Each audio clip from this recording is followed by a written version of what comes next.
I never thought a single word could unravel my life, but there I was, sitting at the dinner table, when my boyfriend's mother looked directly at me and said, "Sweetheart, could you pass the salt?" Her eyes then flickered to the woman beside me, a woman I had never seen before, but whose presence felt like a slap in the face. It was as if the room dropped 10 degrees, and I suddenly understood that the endearing term wasn't meant for me.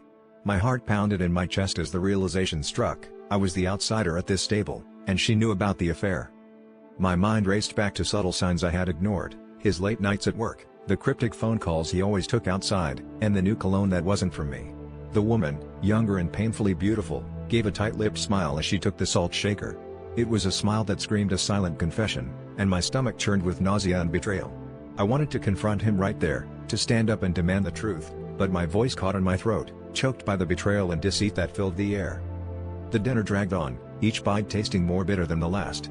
I watched him, searching for any sign of guilt or remorse, but he was infuriatingly calm, as if this twisted situation was perfectly normal. The room buzzed with conversation that I couldn't follow, my focus solely on how I ended up here, a pawn in their twisted game. I glanced at his mother, who met my gaze with a look of pity, and it dawned on me that I was the last to know. The shame and humiliation burned hotter than the betrayal itself. As the evening came to a close, I knew I had to make a choice.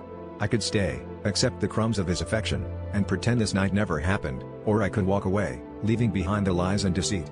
But as I stood to leave, I realized the truth: the affair wasn't the only secret. I had been ignoring my own truth, afraid to admit that I had fallen out of love long before this dinner.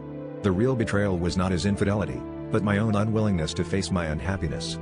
With a bittersweet resolve, I walked out, leaving behind a relationship built on illusions, ready to finally confront the reality of my own heart.